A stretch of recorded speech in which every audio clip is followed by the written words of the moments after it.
We are going to explore Africa. Why? Because Africa gets a bad rap. People don't like Africa for some reason. When they think of Africa, they think of huts, and they think of commercials that say, for 5 cents a day, you can sponsor this child. Yeah, it's true. It's true. That's what you think of when you think of Africa. You don't even think about Egypt when you think about Africa. Even though, hint, Egypt is in Africa. Yes. So that means the Egyptians are African. Just FYI, just wanted to throw that in there just in case you didn't know. When you live in the continent of Africa, that makes you... Oh, smart class tonight. All right. Yes, that makes you African. So that means the Egyptians who built the pyramids, who built all of these wonderful monuments, which are still standing to this day, they're African. That means the same blood that is running through your veins is connected to them.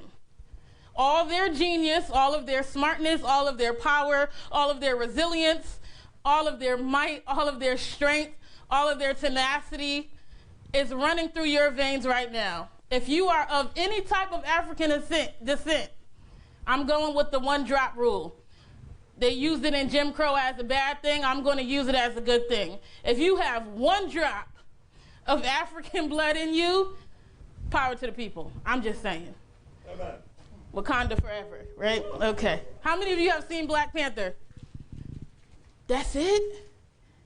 Okay. Hint. Everybody needs to go see Black Panther. Not because it's just a predominantly African American class. I mean, that's a great thing as well. But because the movie is great. If you like action movies, it's an amazing movie. If you like movies that go through history, it's an amazing movie. So go see Black Panther, okay? I'm not being paid by Marvel, I wish. But they did not pay me to say that at all. All right, I want to take a census. How many of you took a history class?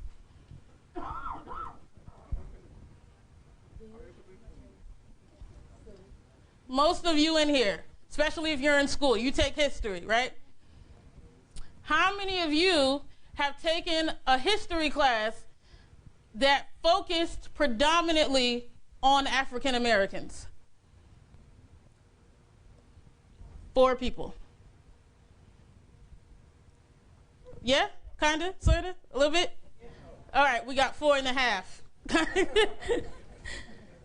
How many of you feel like you know a lot of about Black history?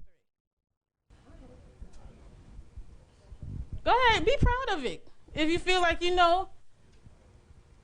How many of you wish you knew more about Black history?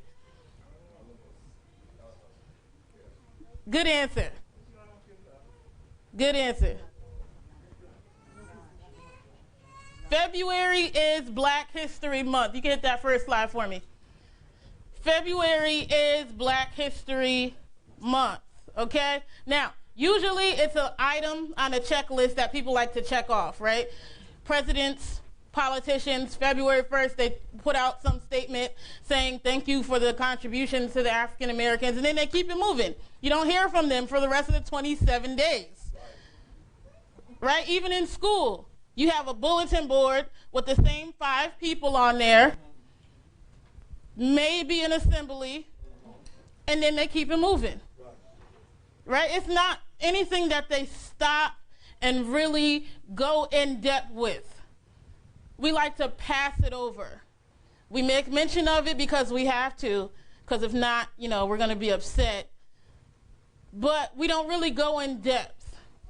The reason that we have February as Black History Month is because of this man behind me. His name is Carter G.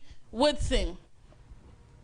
Carter G. Woodson is a man after my own heart. I love him. He was born as the 4th son of freed slaves in 1875, which means he came right after the Emancipation Proclamation, right after the 13th Amendment, which set the slaves free, made them free citizens. He came right after that. His parents were slaves that were free. He was the fourth son.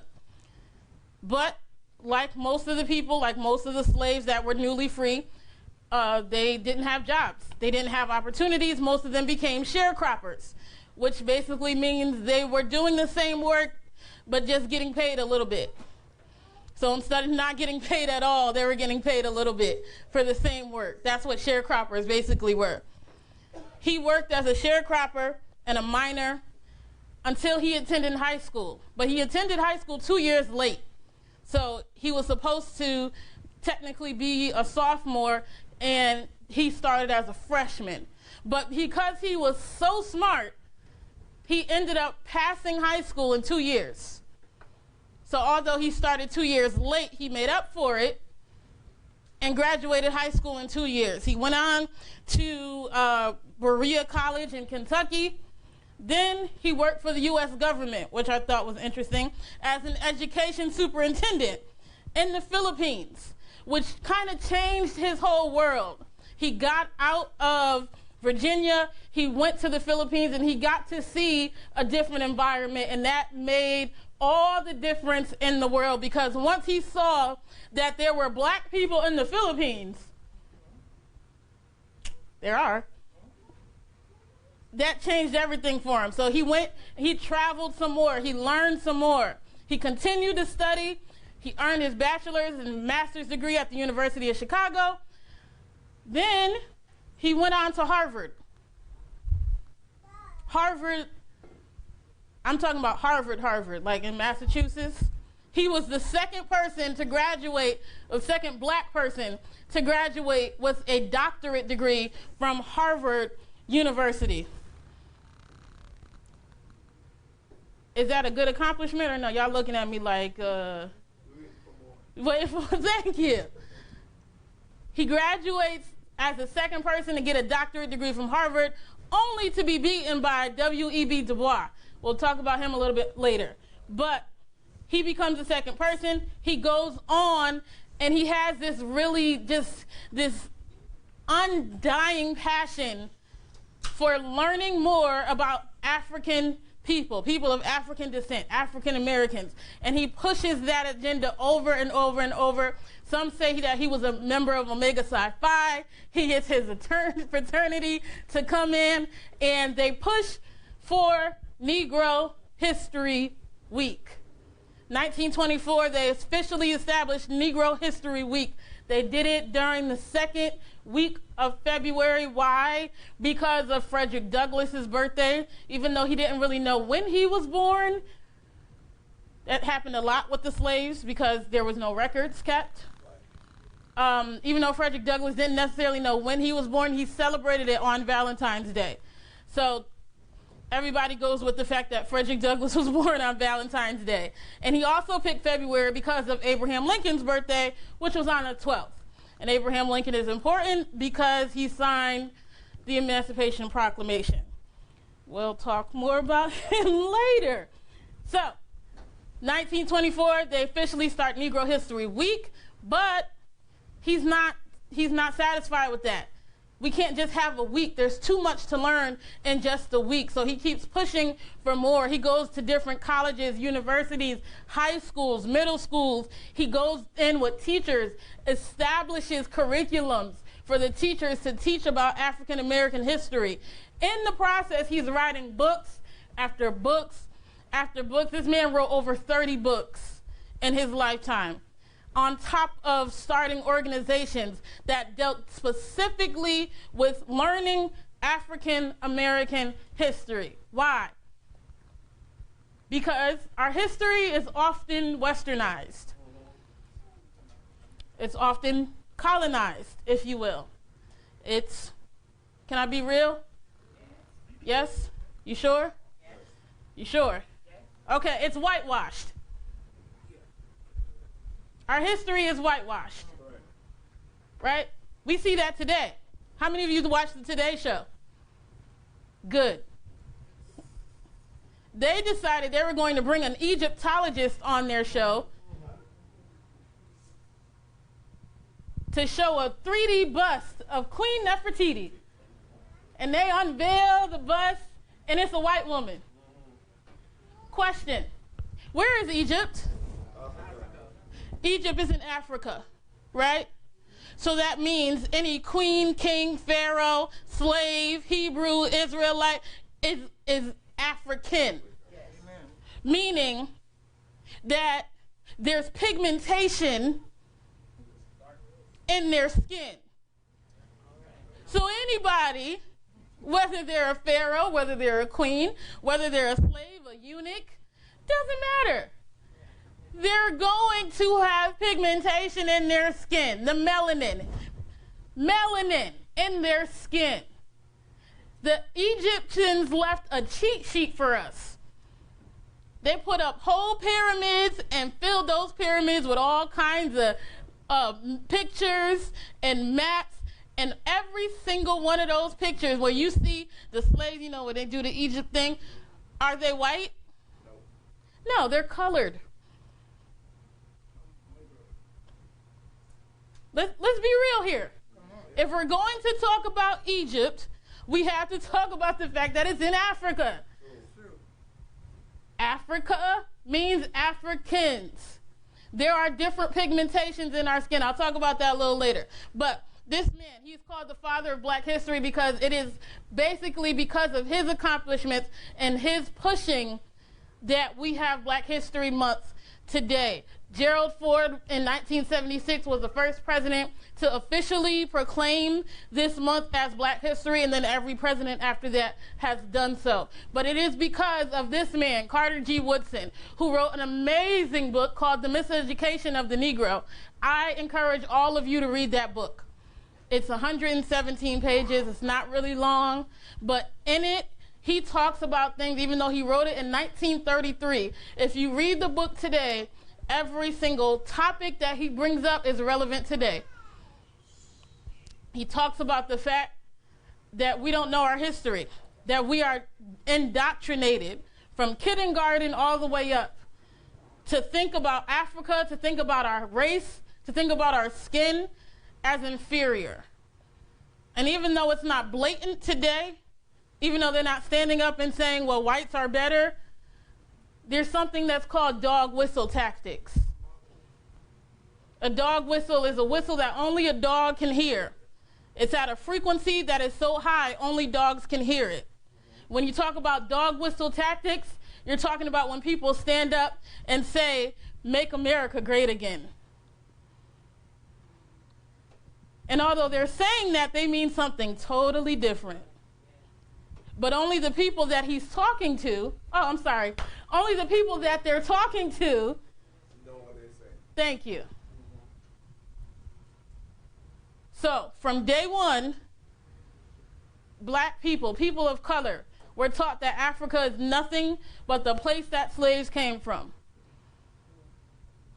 We're taught that we have no resources, the people aren't great, we brought you here, we gave you what you have. Basically, be thankful. But then we got to work for it. That's a whole nother story. We are taught to devalue ourselves, to devalue our skin.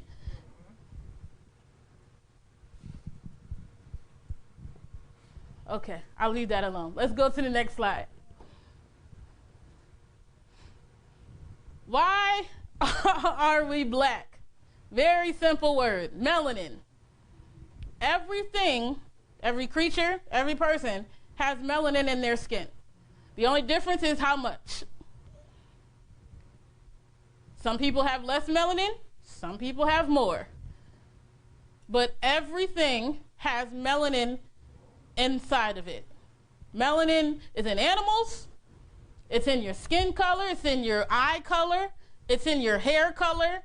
It determines what color everything is going to be.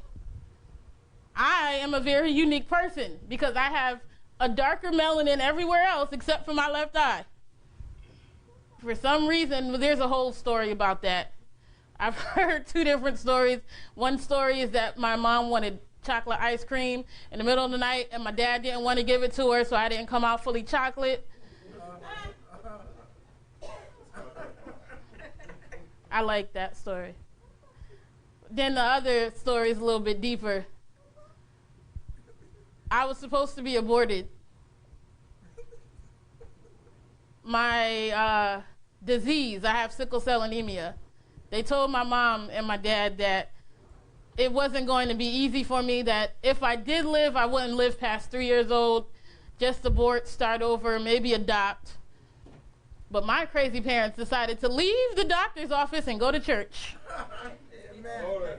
Amen.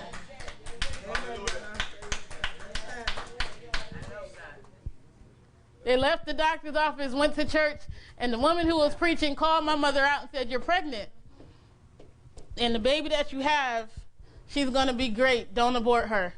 I know what the doctor said, but don't abort her. And that's why I'm here today. My dad says that God told him there was going to be a visible sign on me that his hand was on my life. So That's it. there's the birthmark. Yes, girl.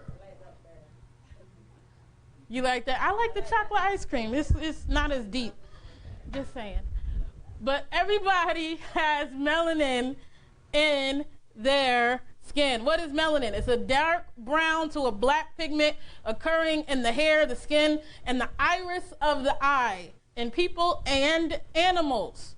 It is responsible for tanning of skin exposed to sunlight. How many know people that tan? Right? That's why black people don't like the sun, because it makes them darker.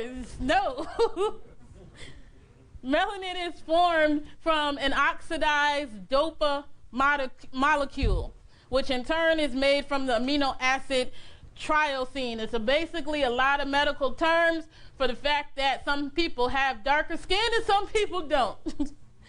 But I thought it was interesting that at the base level of melanin is the dopa molecule, which is the precursor to dopamine. And what does dopamine do? Makes you happy, right? It heightens the levels of your brain. It makes you better. It makes you feel better. Can I be honest with y'all? Don't you just feel better when you got a crowd of people that look like you? Go. I'm just saying, okay? Can we be real? We have exceeded in every single area. You put us in music, we got you. We got rap, we got R&B, we got gospel, we got contemporary gospel, we got country. I mean, come on, I saw a black country artist. Okay? That's because of the dopa molecule. I don't know if that's scientifically proven, but I'm going with it, okay? Basically what I'm saying is that black people are dope. Okay, next slide. Yes, black people are dope. Let's talk about some ancient civilizations. Yeah, let's go to the Ethiopia slide. Ethiopia is a country that interests me very, very much because it is the only African nation that has never been colonized. Yes, it is the precursor for Wakanda. If you saw Black Panther, you know what I'm talking about. Ethiopia has never been colonized. There was one point where the Italians came and took over for a few minutes, but their culture was not indoctrinated into the country, so that means they were not colonized. Italian rule for about 11 years, they were not colonized because they didn't take on the culture of the Italians, okay? So Ethiopia is the only African nation that has never been colonized. Now, here's my theory, right? Ethiopia is basically the Mecca for Christians. Ethiopia has a long line of Christianity roots. For a long time, there was a line of kings and queens that believed that they were the descendants of Solomon and Queen Sheba. I don't know if that's proven, but they went with it, and they were in power for a long time. They also believe that at some point, because of the connection with Solomon, that the Ark of the Covenant was there. Okay, so Ethiopia has been a Christian nation for a very long time. Now, I'm going to speak to all of my friends in the conscious community. Everybody who's woke, hashtag woke. I want to talk to y'all for a second. There's none in here, but we're streaming. So I just want to talk to everybody in the conscious community. I love them, I do. I work woke, I stay woke, all of that good stuff. I love my black skin, I love being black, and just because I am proud to be black doesn't mean I'm anti-anything. Right. But if we are going to be woke, we need to deal in facts. Right? And a lot of people in the conscious community believe that you can't be woke and Christian because they believe that Christianity came to Africa with the Europeans. However, that is so far from the truth. Yes, it was there first. Ethiopia and nations in North and Eastern Africa were Christians about 10 years after the life and times of Jesus. Okay, so we're talking about 3343 BC. Not 1876, not 1599, not 1619. We're talking about early BC. I'm talking about 2 digits BC, not 4, 2 digits. Christianity was in Africa a long time before any European touched its shores, as was Islam. Shortly after Christianity came, Islam came too. That is why you have certain nations that are purely in the Islamic faith, and then you have certain nations that are purely in Christianity. There's all kinds of religion in Africa. Why? Because they traded with all kinds of people. And they were colonized by all kinds of people. So that means every single thing that you can think of was in Africa. Okay, so let's deal in facts if we're going to be woke. Christianity was not brought to the African continent with the Europeans. Okay, everybody got that? All right, let's move on.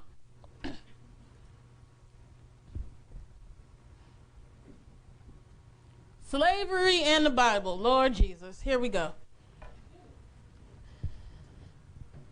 Hit the next slide for me. There is no modern equivalent for the slavery that was discussed in Mosaic law. When you hear scriptures in Deuteronomy and Exodus and they're talking about your slave this and your slave that, they're not talking about the slavery that existed in America. Okay, there are different types of slavery. And we also have to remember that the Bible was written in 2 predominant languages, Hebrew in the Old Testament and Greek in the New Testament. So when you see slave, it could mean a variety of different things. It could mean servant. It could mean indentured servant. It can mean friend. It can mean slave. You have to put scriptures into context. We have to be careful when we're reading the Bible not to put our ideas in it, but to exegete, which means to study the scriptures by the scriptures. When we take out a scripture like slaves obey your master, yes, it sounds terrible by itself. But when you put it back into context and you realize that Paul was trying to give instructions on how to live life, then it makes sense.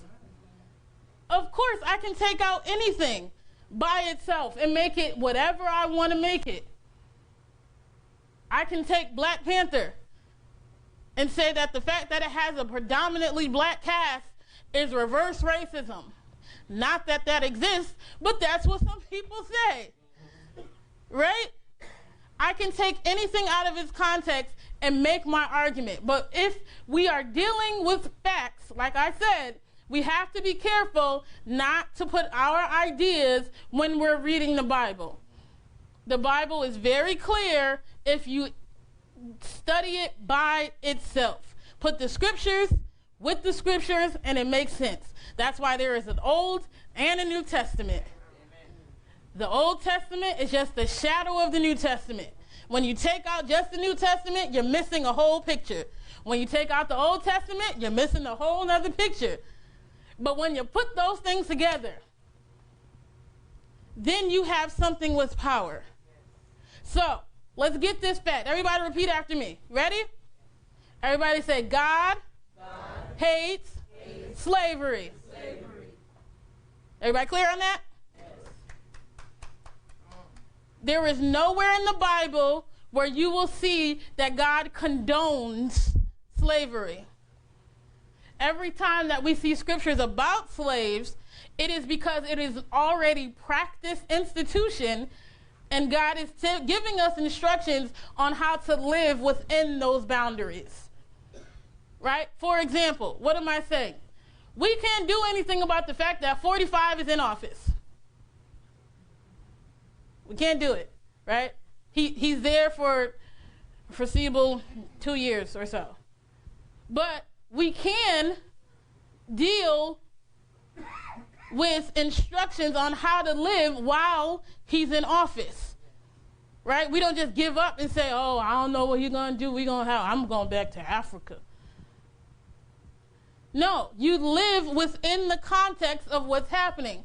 That's what the Bible was doing when it's talking about slavery. It's not talking about that it's condoning it. It's not talking about that it's accepting of it. It's not even talking about the removal of it. But because slavery was a practiced institution for centuries. The Romans, the Greeks, the Africans, all of them practiced slavery. So since we're in this context, I'm going to tell you how to live within those boundaries. That's what the Bible was doing. Now, you had people who came and took the Bible and twisted it and used it to oppress a whole group of people. Now, that's wrong. That is not what it was intended for. That is not what it was written for. But that's what happens when you take things out of context. Let's talk about the different types of slavery. As I said, we're dealing with different words and different meanings. So, first is debt slavery. It's mentioned in the Bible pretty frequently in the Old Testament, right? It's when a person or even a whole family enters into servitude to pay off a debt.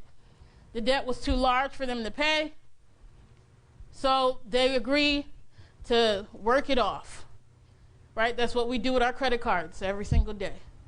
Servitude, debt slavery. The second one is slavery as punishment. So if somebody commits a crime, then you are now in service. Your freedom is taken away from you because you committed that crime. Third one is indentured servitude. Now, this one crossed over into modern times, indentured servitude. Because when the first Africans, Africans that first arrived in 1619 in Virginia, they were indentured servants, meaning that they pledged loyalty to serve throughout a specific time in exchange for a benefit. So I'll take you to the new world, I'll take you to this new continent, you work for X amount of years, and then I let you go. That's indentured servitude. There is a date, there is an exit date. You leave at a specific time. Then there's chattel slavery. Now that's what we think of when we think of what happened for the last, for 200 and some odd years in America. That is what happened with the Europeans when they took the Africans and they brought them here. That's chattel slavery. That is in which human beings were owned, brought, and sold as if they were cattle. You didn't have any type of freedoms. You didn't have type of end date. It's most commonly, as I said, known for the practices of the U.S. and Europe. And it's based on race. Because you're African, because you have darker skin, because you're an African American, I'm going to take you and I'm going to put you into servitude. It's based on race. Racism is at its core when we're dealing with chattel slavery, okay? It did not have an end date, and slaves had no rights and no personal freedoms. Let's go to the next slide. I wish I could get into more detail with her. That's Queen Nzinga. She's amazing. Okay. She was queen of the Congo, that area of Africa.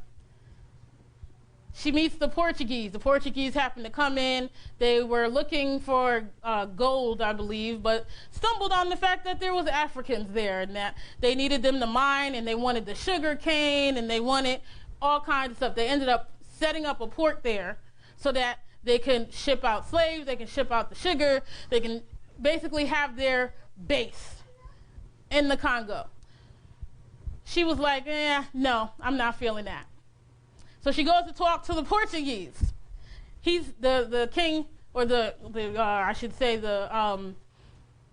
what's the word I'm looking for? No, the servant, I should say. Somewhat like a servant. More like a representative for the Portuguese. He's sitting on a throne, basically.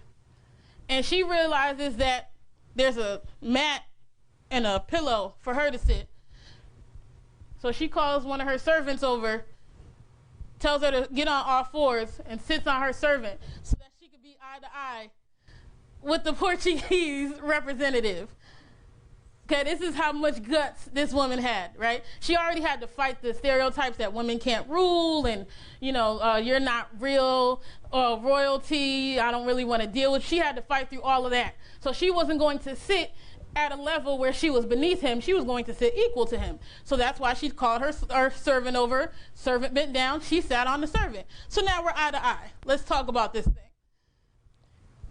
They come to an agreement. Of course, the Portuguese don't they don't live up to the agreement. She fights over and over. Some of her territory was taken away by the Portuguese. She gets them back. She ends up regaining her territory. And I love this story. As I said, we gotta go. I wish I could get into more depth with it, but this is what we were dealing with in Africa. It's a very different story than everybody was in huts rolling around just beastly and not eloquent, not civilized. That's what they said, that we were uneducated, we were uncivilized, we were beastly, we didn't know any better. That's far from the truth. There are monuments, there are statues, there are, so much beauty inside Africa that's never tapped into because we don't want to go and explore it, because we have that preset mind of what we feel that Africans and African Americans are like. I really wish I can go more into it, but I'm trying to get to a specific part. Let's go to the next slide, please. No, not even going to do that. Because we know about the slave trade. No, not going to talk about the fact that everybody says the land of the free and the home of the brave, but then they came home and beat their slaves. Nope, not going to do that. Nope, not going to talk about the Civil War. That's who I want to talk about. Robert Smalls. During the Civil War, right? Point of information, the Civil War was fought over slavery. Okay? Not over states' rights, not over the economy, not because they were mad that Abraham Lincoln became president. It was fought over slavery. Point blank, period. If you read the charters of when Mississippi and South Carolina and North Carolina and Virginia and Louisiana, when they all seceded from the Union, if you read their charters, they all include the fact that they don't want to let go of their slaves. They felt that slavery, the end of slavery, was going to be the end of the economy. They didn't want that. They wanted everything to stay status quo, separate. Let them be there, let us be here. That is what they wanted. So the Civil War was fought over slavery, okay? So Civil War breaks out. You have the Confederates and you have the Union. President Abraham Lincoln is president over the Union. Jefferson Davis is over the Confederates. They made presidents. They had, it's a long story. Anyway, Civil War breaks out. This guy, even though this is a older picture of him when he's more professional, he was a slave. He was a slave in South Carolina. This man was smart. He knew how to adapt. He knew how to basically conquer any situation that he was in. He is tapped to be basically a slave on a Confederate ship. One day, they're docked. All of the white people leave the ship. Robert Smalls is left on the ship by himself. This man puts on the captain's uniform, puts on the captain's jacket, puts on the hat, takes control of the ship. Because he was watching the captain and watching their movements the whole time, he could mimic how the captain walked. He could mimic the movements. He passed 7 or 8 different Confederate ports. This is after he stopped and got his family, freed his wife, freed some of his cousins. They all get on the they all get on the boat and make it to Union territory with all of the weapons and the contraband in the ship. He gets to the Union and says, I think that Uncle Abe can use this stuff. Gets there, that's not where the story ends though. Robert Smalls enlists in the Union Army. He fights in the Union Army.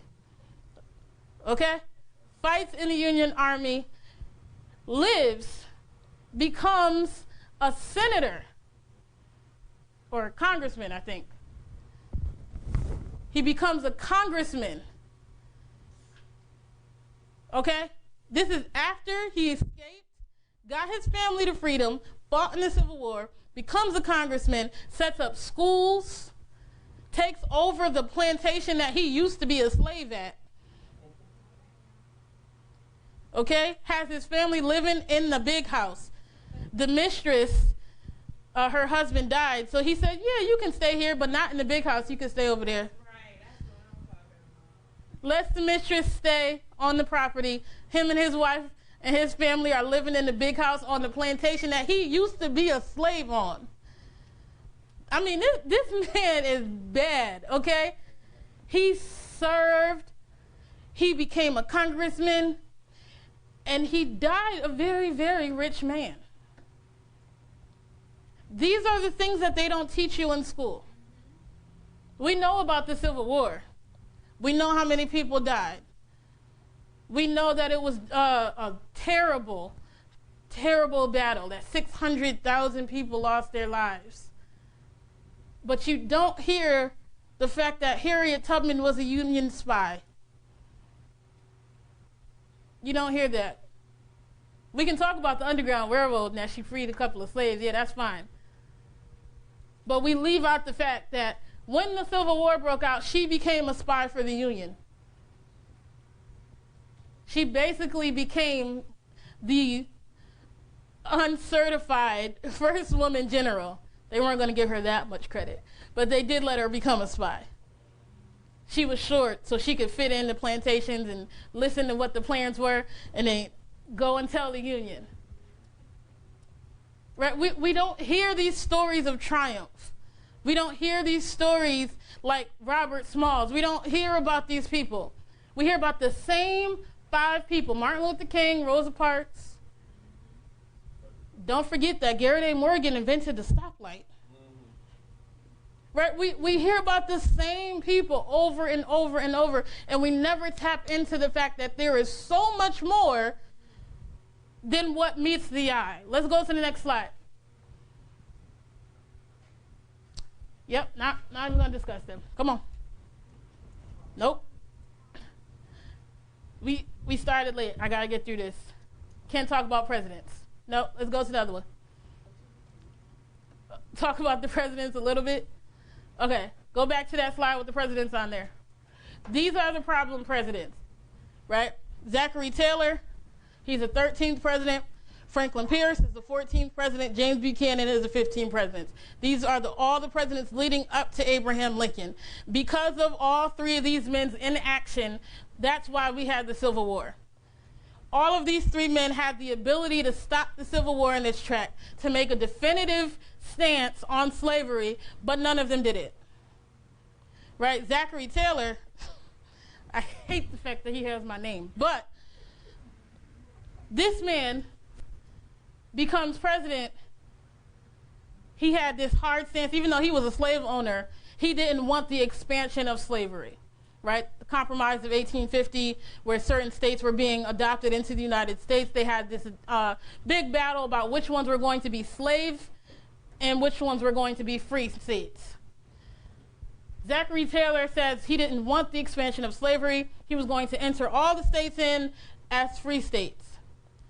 The problem is this man decided to go to a celebration for, I think it was the either the 75th or the 70th celebration of July 4th. They tell him when you get there, no, I know what it was. It was the dedication of the Washington Monument. Now, at this time, don't picture Washington, D.C. as you know it now. Washington, D.C., in these days, it was a swamp. Okay, there was all kinds of diseases and gnats, and it was disgusting. So they tell him, listen, there's a cholera outbreak. Don't eat anything. Okay, we don't know what's causing it. We don't know what the start of it is. Don't eat anything. He says, I'm the president, I'm gonna eat what I want. He decides to eat cherries and drink cold milk and dies 30 days in the office. So even though he could have stopped the expansion of slavery, because of his pride, he dies in office, and then we get Franklin Pierce. Franklin Pierce could have been a great president. However, before he becomes president, he's riding on a railroad with his family, his wife and his son. Something happens, the railroad comes out of the tracks, it crashes, and one person dies, and it's his son. Franklin Pierce is distraught. His wife is mad at him. We never would have been on the train if he didn't accept the presidency. She's wearing black the whole thing. He's drunk his whole presidency. He's not paying attention. So anything that Congress gave him, he just passes. Which is why, with James Buchanan, he only served one term, by the way, Franklin Pierce. James Buchanan signs the Compromise of 1850, which basically left both sides wanting more. The free states were mad because of the Fugitive Slave Act. Have anybody ever seen 12 Years a Slave? Yes? That movie was because of the Fugitive Slave Act. The Fugitive Slave Act allowed captors to basically pick up any black person that they saw and bring them back into servitude, even if they were free. The Fugitive Slave Act gave them permission to take random people and put them into slavery because they got money for it. So the Fugitive Slave Act, Compromise of 1850, all of these things happened because they weren't doing their job. So by the time Abraham Lincoln comes, even though he didn't really talk about the slavery thing. He wasn't really a big proponent. I know we praise him for the Emancipation Proclamation, and it's wonderful. It really is. I'm glad he signed it. But when he came into office, he was very indifferent about slavery. He didn't really care. He didn't want to touch the issue. He just wanted to be president.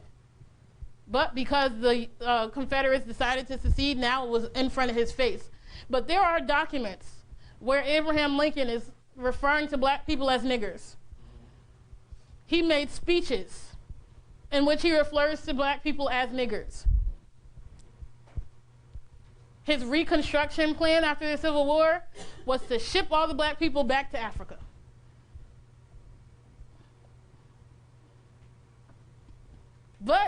You know, he signed the Emancipation Proclamation, so we love him. That's fine. But it's more complicated than we realize. Let's go to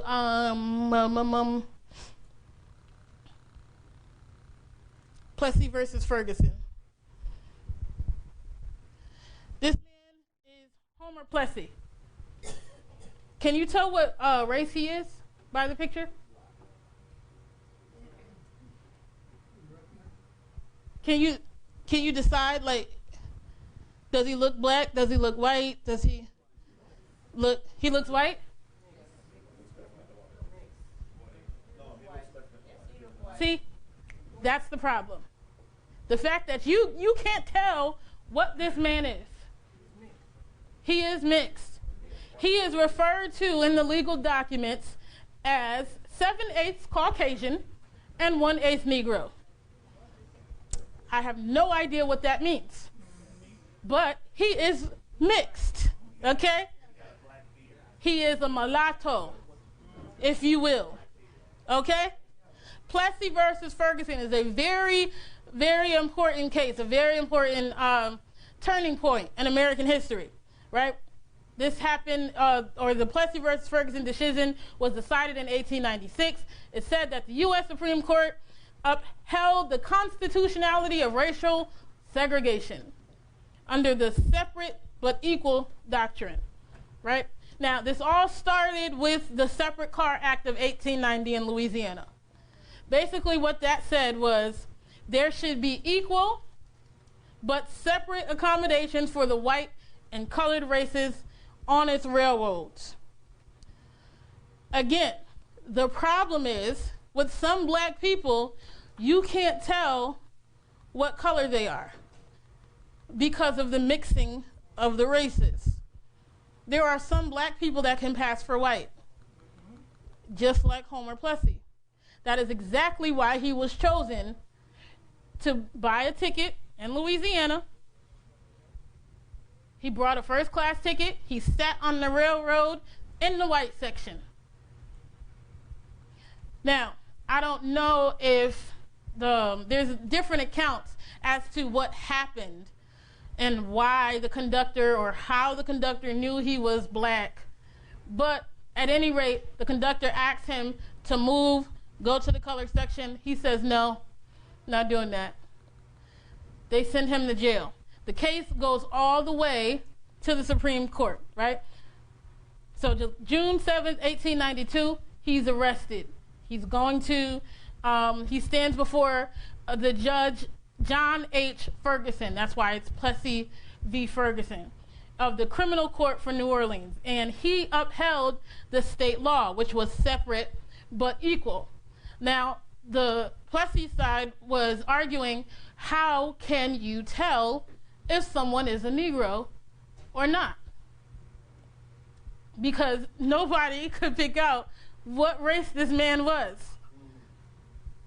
So their argument was not only how can you tell who's Negro and not, but that it conflicted with the 13th and the 14th Amendments. And we'll talk about those in a second. But the court decides by a 7-1 decision that the law does not violate the 13th Amendment.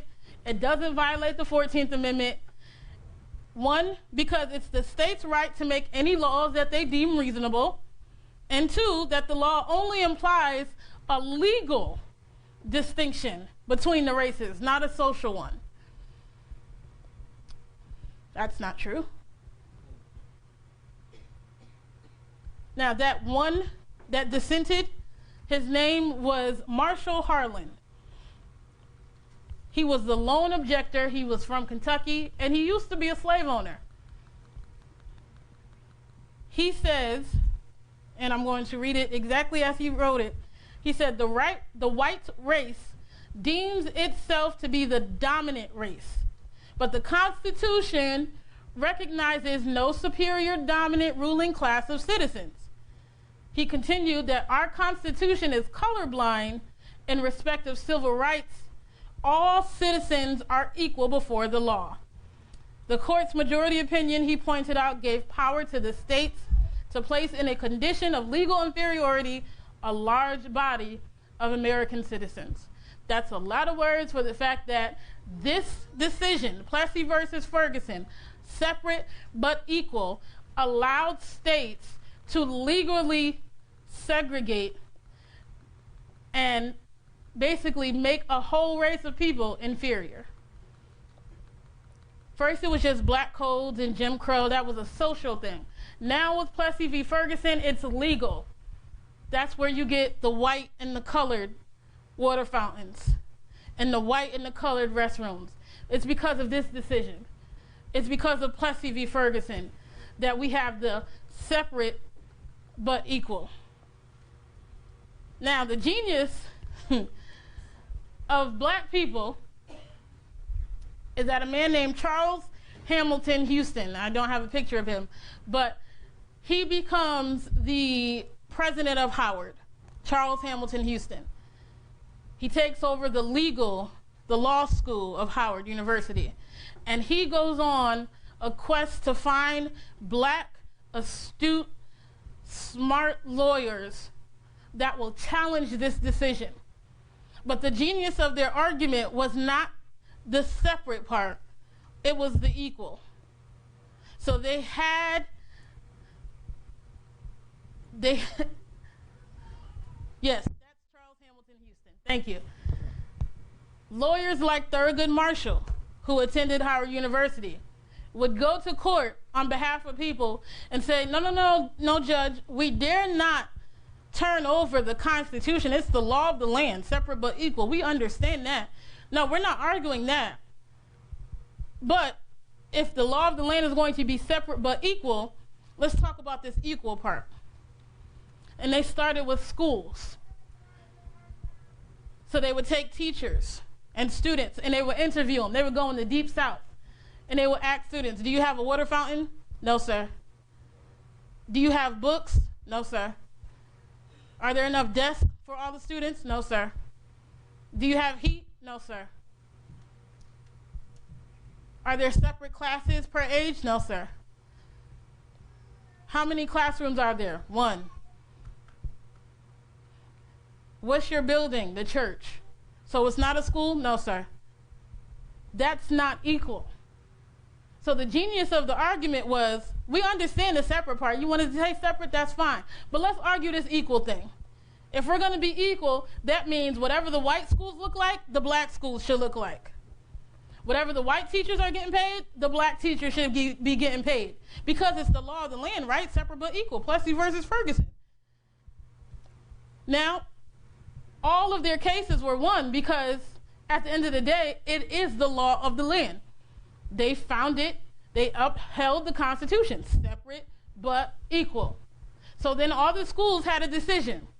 Do we ship out money to make the schools look like the white schools, or do we just save money and integrate it? And that was the basis of the argument for Brown versus Board of Education. Brown versus Board of Education turned this act on its head. Because the genius of Charles Hamilton Houston and the Howard law machine and Thurgood Marshall, they used their words against them. You want to be separate, fine. But let's uphold this equal part. And the states couldn't do it. They couldn't shell out money to make all the black schools equal to the white schools, so it was financially equivalent to just integrate. That's why Brown versus Board of Education is so important. That legal case turns this case around. Now, of course, we know that the South didn't really adhere to that, which is why we had the Little Rock Nine, which is why we had James Meredith, which is why we had Ruby Bridges, right? All of these black students trying to integrate into the schools because Brown versus Board of Education said, hey, integration, right? It found that segregation of schools was unconstitutional. So why then was there such a problem with Little Rock Nine? Why then was there such a problem with James Meredith? Because the South decided they were going to do what they wanted to do. We're not going to uphold this law. It's a racist court. We're not going to go through it. That's why you had case after case after case of black students trying to integrate these schools and make them the law of the land. All right, let's go to the civil rights organizations. When we're talking about the civil rights movement, we talk about Dr. King, and we talk about how Malcolm X was militant and wanted to kill everybody. That's all we talk about. How many of you know Ella Baker? Oh, man. How many of you know Fannie Lou Hamer? How many of you know Stokely Carmichael? How many of you know Diane Nash? How many of you know John Lewis? Come on, that's a big one. He's a congressman. Right? My point is, there's a lot of people that we don't talk about when we talk about the civil rights movement. It was more than just Martin Luther King and Malcolm X. The civil rights movement was basically run by 4 big organizations. Can you put that slide up for me? It was SNCC, it was CORE, it was the SCLC, and the NAACP. Those were the 4 big organizations. Martin Luther King was a part of the SCLC. John Lewis was a part of SNCC. Diane Nash was a part of SNCC. Right? Thurgood Marshall was a lawyer on behalf of the NAACP. Right? So when we're talking about the civil rights movement, we can basically sum them up in these 4 big groups. So let's break them down real quick. So let's go through, there's student groups, and then there's the older organizations. So the student groups are SNCC and CORE. SNCC is just an acronym for the Student Nonviolent Coordinating Committee. It was a civil rights organization basically for the young people. They didn't fit into the SCLC, NAACP they thought was taking too long, so they decided to make SNCC. Ella Baker says, listen, don't be confined into the box that the older people are talking about. Go out and do it your way. However you want to get this done, let's do it. We need everybody working to push this thing forward. So with SNCC, you had leaders like James Lawson and Bob Moses and John Lewis and Marion Barry. These are all the people who are at the head of things like the Freedom Rides and Freedom Summer and the Civil Rights, the Selma Voting Act, right? These are the people who are behind all of this. Go back to that other slide. CORE. So basically, SNCC was more southern. They dealt more in the southern states. But CORE was more of a city organization. They were founded in the University of Chicago, but their headquarters were mostly in the north. And they were predominantly white. So it was an interesting dynamic of white people fighting for civil rights, which was awesome because it proved to the racists that even white people wanted equality of the races. Even white people saw a problem with how black people were being treated in the 40s, the 50s, and the 60s. So you had the CORE was also co-sponsor of the March on Washington, and James Farmer is the most notable because he's the first black national director. So these 2 organizations, they basically intersync and they work together and they do things like the Freedom Rides. You can put that slide back up. The Freedom Rides is one of the underdogs to me. They don't get talked about a lot, right? We see footage of them when we look at civil rights videos and stuff, but the whole organization and how they did it doesn't really get explained. So I want to spend a little time on them. Let's go to the next slide for me. So CORE, the organization from the north, they decide that they are going to test a decision, 2 decisions really, 2 Supreme Court decisions that happened. 1946, segregated bus seating was unconstitutional. A woman was on a bus from Virginia to Maryland. They asked her to go sit in the back. She said no, because she was going to Maryland, which was a state that was not segregated. They asked her to get off the bus. She says no. She doesn't, I don't see the point of getting off when I'm going into a state that's not segregated. Of course, they throw off her case goes all the way to the Supreme Court, and they find that it is unconstitutional, it is unnecessary, basically, to make black people get up and move around if they're going to states that are not segregated. So they just take the whole thing away. Segregated bus seating was unconstitutional. Then in 1960, we have Boynton versus Virginia, same kind of thing. Segregation of the interstate transportation facilities, including bus terminals, was unconstitutional.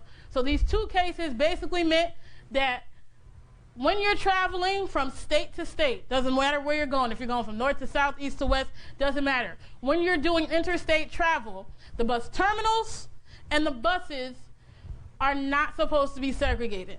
However, just like Brown versus Board of Education, the South does not apply these constitutional arguments. So CORE decides that they're going to test it. They're going to start in Washington, D.C., they're going to travel to New Orleans, and they're going to do it integrated. And not only are they going to do it integrated, but they're going to have men and women on the bus traveling from Washington, D.C. all the way to New Orleans. Their plan was to leave on May 4th, get to New Orleans on May 17th, which will be the 7th anniversary of Brown versus Board of Education. Awesome, right? Yeah, not happening. 1961, they leave, and go to the next slide for me. Next one. Next one. That's what happens. Buses are bombed.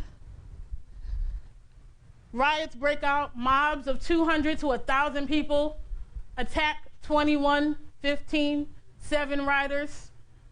Right? It was this whole kind of thing. It was a setup. They leave from Washington, D.C. They get to Anniston, Alabama. The Klan found out that they were coming. They make a deal with Bull Connor. Bull Connor says, I'll give you 15 minutes. You can do whatever you want, and I won't arrest anybody. They send out what they call the Burning Cross, a Burning Cross signal. They tell all the Klan members to come down to Anniston, Alabama, because they are going to beat the mess out of these integrated Freedom Riders. And they do. They have this whole plan. Klan member lays down, slashes the tires, bus can't go anywhere. They bar the door so they can't get out, and they throw bombs into, tear gas and bombs, into the bus. Now the geniuses didn't realize that it's going to blow this way. Throw it in the bus, it's gonna blow out. They weren't prepared for that, so they scattered, and that was why the Freedom Riders are still alive, and they got out because they happened to scatter at that moment. But this kept happening every stop. They would beat them, mobs. I'm talking about not just men, women, children. You should see the pictures. I'm talking about kids kicking adults because they wanted to ride on an integrated bus. They are stopped. This is Jim Zwerg. That's John Lewis, and that's Jim Zwerg again. These people are beaten so bad that they stay in the hospital for 3-4 days. They get out of the hospital and say, we want to keep going. We want to finish our ride. They try to go back on the bus. Bus driver's like, nope, I got a family. I'm not driving y'all anywhere. They could not find a bus driver to take them from Alabama to Louisiana. By this time, because of the pictures by the press, and the media was probably the best thing to happen to the civil rights movement. Because of the pictures, because of the TV, because of the constant news going out, they were able to get stuff like this out to the world. So because the Kennedys were made a fool of, they got involved. They said, okay, we're going to send a representative. Bobby Kennedy sends his assistant to Alabama, and they fly from Alabama to New Orleans. However, this is CORE now. SNCC, can you go back to that, the Diane Nash slide? I love this woman. She's attending Fisk University. She's 23 at the time. She watches what happens with CORE. She realizes that they don't complete their mission. They stopped in Alabama. They were not able to go from Alabama to Louisiana. So she says, we're going to finish for you. She organizes a group of students from Fisk University. They go to Alabama. They get on a bus, integrated still, and they go from Alabama to Louisiana. They pick up the baton where CORE left off, because she said, if we allow what happened to them to stop the movement, that means violence will be able to stop us. And we're not going to let violence stop what we do. We don't care if we get beat. We don't care if we die. They wrote wills before they got on the bus, sent it to their parents. Mom, I'm going on the bus. I'm a freedom rider. If I don't come back, I love you. I mean, these people, they knew what they were getting themselves into, but they kept going time after time after time. Finally, they started arresting them and sending them to Parchment, which is in Mississippi. It's a prison. Basically, it's on par with Rikers, San Quentin, okay? It was hard time, hard labor. This doesn't even stop them. They said, all right, fine. You want to put us in jail? We'll fill up the jail. They put out a call. They say, hey, if you want to be a freedom rider, come join us. They would sing songs to the jailer saying, the buses are coming. They filled up 300 people, were arrested, sent to Parchment Prison in Mississippi, to the fact that they couldn't hold anybody else in the prison. So they had to let them go. They had a jail, no bail policy. We're not going to pay. We're not going to submit. We're not going to say that we were wrong, because we're not. So we're not going to put up bail. They stayed in jail. That's why, go back to the other slide. That's why you see all these people with their mugshots. That's just some of them. 300 people were sent to Parchment Prison, and they sang, and they had a great time. They were revived. They were renewed, which is why I love music. There is power in music. In every single step of our history, whether it was the drums of Africa that sounded different messages, or whether it was the spirituals on the plantations where they were sending coded messages to each other, or whether it was the freedom songs during the civil rights movement. Music has been at the core of our existence. It is powerful. It can turn your mood around. It can make you happy, or it can make you sad, depending on what you're listening to. That is why they have people that were just dedicated to sing. People like Fannie Lou Hamer. Can you put that slide up? And I'm ending. Fannie Lou Hamer, she was a Mississippi native. The youngest of 20 children. Yeah, that's birth control for me. She's the youngest of 20 children, lives in Mississippi all of her life. Now, Mississippi was important because it had the most black people, but only 7% of them were registered to vote. Right? Because even though we had the 13th Amendment, which ended slavery, the 14th Amendment, which made us citizens because in the Constitution we were considered 3/5 of a person.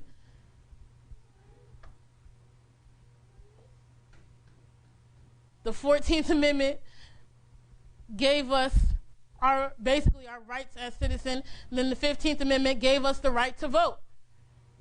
So why do we have the Civil Rights Movement if the 15th Amendment gave us the right to vote in 1870? Because of things like literacy tests, things like poll taxes, yes.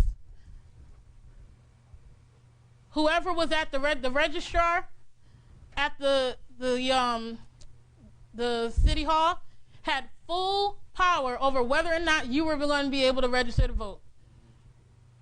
They would use all kinds. The sheriff would come in while you're taking a literacy test and say, hey, don't you work for the nursing home? My mother owns that nursing home. She would be very disappointed if she knew that you were here registering to vote. They would intimidate them. They would put their names in the newspaper, their addresses in the newspaper, just because they were trying to register to vote. Their 15th Amendment right.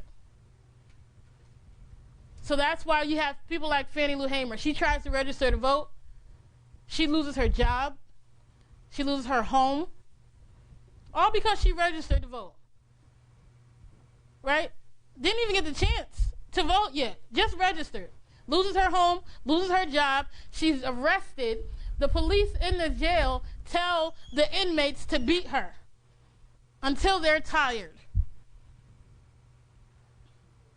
All because she registered to vote. That was it. That's all she did. She was shot at 5 times. But Fannie Lou Hamer did not stop. She said, I don't care. I've been a Mississippi native all my life. I love this city. I love this state. I am not going anywhere. She joined SNCC. She became a chairperson for SNCC. She registered to vote, and she got to vote once the 1964 and 1965 acts went into practice. But this woman was known to raise the spirits of everybody else. When they would be loaded up in the paddy wagon, taken to jail, she would sing Paul and Silas was locked in jail, had no money to pay their bill. Keep your eyes on the prize. Hold on. You have people like my man, Stokely Carmichael, who I understand. I think he's a fascinating figure because he tried the nonviolent thing, you know? He went on the Freedom Rides. He got arrested 30 some odd times. He said he stopped counting after 30. Stokely was a member of SNCC, ends up running SNCC, but he's really not happy with the fact that the progress isn't coming as fast as he expected it to. So, whereas Marcus Garvey started the black nationalism, the Pan-Africanism, yes, Marcus Garvey, a native of Jamaica. Stokely Carmichael was from Trinidad and Tobago. Right? He's not happy at the pace that it's going. So he, learning from Marcus Garvey, says, you know, we need black power. And by black power, he meant that he was going to get it by any means necessary. He was tired of getting beat in the head, okay? I kind of don't blame him. I'm sorry. He tried. I give him props for that. He tried. There's a slide with him on there. He tried to do the nonviolent thing. It didn't work out. So he became a little bit more militant. We need black economic power. We need black power in our minds. We need to think of ourselves higher than we think of ourselves. He wanted it all around, right? He is known as the Prime Minister of the Black Panther Party. Okay, Black Panthers, you've probably seen them, you know, with the guns and raising the fist, the berets, all black. Go to the other side. Yeah, you've seen them like this, right? The yelling, the fist, the afros, right? I have Pantheristic tendencies, okay? I'm just being honest here. I do. I have Pantheristic tendencies. I love the Black Panther Party because of, go to the next slide. Because of this. This is the pictures that you don't see of the Black Panther Party. They were targeted by J. Edgar Hoover, who was, I think he was a paranoid schizophrenic. That's just my diagnosis. It's not, okay? Thank you, okay? Something was wrong with J. Edgar Hoover, I'm just saying. He had it out for Martin Luther King. He had it out for Malcolm X. And he had it out for the Black Panthers. He basically sent out a whole tribe of FBI informants to infiltrate the Black Panthers, to give them tips on where they were, what they were doing, and he used that against them. COINTELPRO, right? Counterintelligence Program. He was looking out for what he called the Black Messiah. Somebody who was articulate, somebody who was charismatic, somebody who could pull together multiple races, not just the black race, multiple races. Somebody who was smart, somebody who was strong, a leader. That's who he was out for. That's why he didn't like Martin Luther King. That's why he didn't like Malcolm X. Because they were both black messiahs to him. That's what he called them. The Panthers come in and they say, we want black power.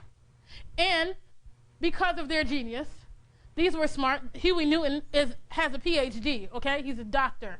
They studied the law. They said, oh, we live in San Francisco, Sacramento.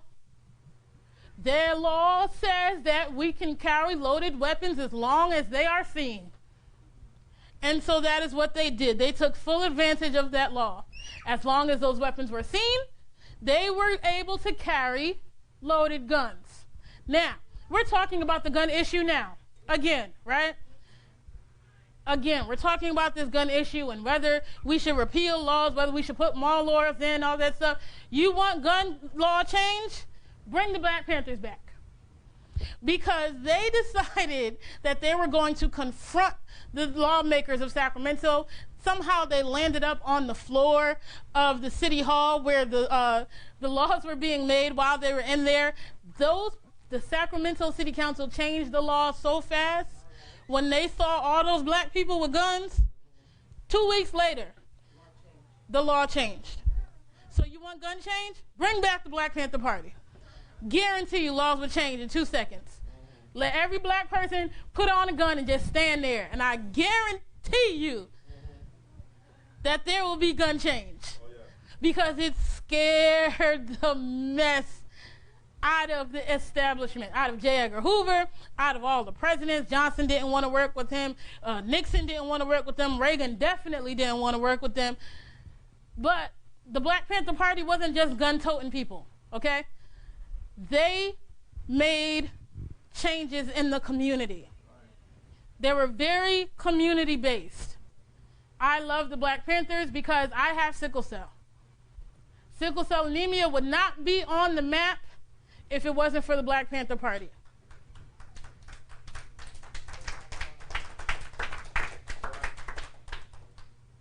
They saw that something was wrong. They started free clinics.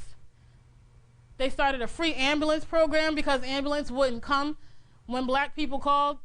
They wouldn't take them to the hospital. They started ambulances. They started free clinics. They started a free breakfast program for kids because they read that when kids get a bigger breakfast in the morning, they're able to learn and retain more information. These are all the things that the Black Panthers did, but you never hear about that because of how they're portrayed. And that is because of J. Edgar Hoover and COINTELPRO. Go to the next slide. He was scared of people like Fred Hampton. Fred Hampton was assassinated at 21 years old. He was the Chicago director of the Black Panther Party. He fit that Black Messiah criteria. He was smart. He was articulate. He was able to pull people together. He started working with the Latinos. He started working with the Native Americans. He started working with NAACP. He pulled all these different groups together, and they saw that. His bodyguard was an FBI informant. FBI pulls him in. They tell him to map out the house where Fred Hampton was staying. He does it. The police come in, bust through the front door, and take him out. 21 years old. All because they were changing minds. They came with the mindset that we are not what they say that we are. We are not thugs. We are not criminals. We are not inferior.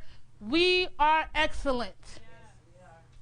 And they were changing people's minds, and that is why they had to go. And sure enough, they got disbanded. So what am I saying? What is all of this?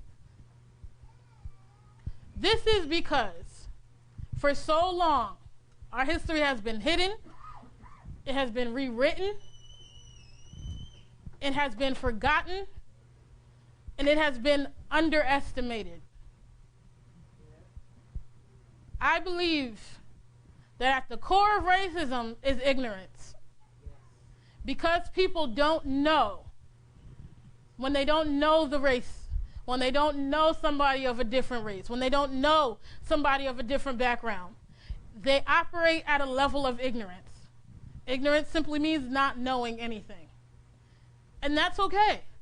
But it is our job to not only teach this generation, but the generation to come, the generation before.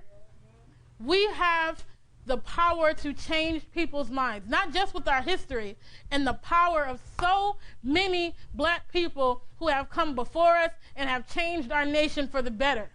Not just with them, but with the people who are alive right now, right?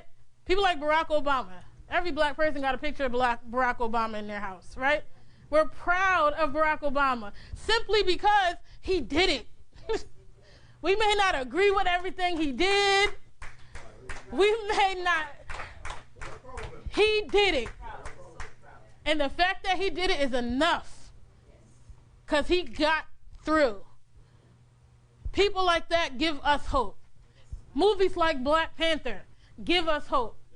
When you see a black superhero who's not a thug, who's not a vampire, right? Somebody who is smart, somebody who is paid. Okay, this man is rich. Somebody who is strong. We need more influences like that. Shuri in the movie, she's 16 years old, but she has already inspired people, inspired little girls to go into the STEM programs, economics, and engineering, technology, right? We have the power to change people's minds with our knowledge, with the history that we have. And not only with that, but with the message that we have as Christians. Right. So it's our job to not withhold and hold in our history and be ashamed of our history. Yes, we were slaves, but we were resilient. Maya Angelou's poem, I am the dream and the hope of the slave. Yes, our people have gone through a lot, but at the end of the day, we're still here. And we're not going anywhere. As Roland Martin says, we're going to fight till the end. So take this history, take what you learned, study more. If you have questions that maybe I can answer, maybe not, you can ask. But take this information and don't withhold it, but share it with somebody else. Make life better for someone else. It's time for this world to change. And we have the power to change people's minds. So let's go out and do it, all right? Thank you all for coming. I appreciate you so much.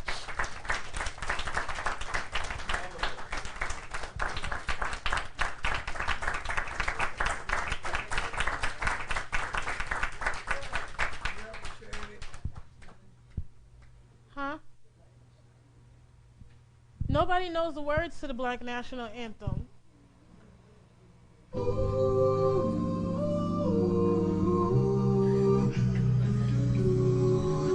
Press pause. Every voice and press pause. No? Okay. Ring with the harmonies of liberty. Yeah. Rejoicing, rise high as the listening stars. Before we do the national anthem, okay, I know everybody's excited, everybody got black pride and all that stuff, okay? I want to thank everybody in this room for coming. I know we started late. I'm sorry about that, but I hope you all enjoyed it. Thank you so much.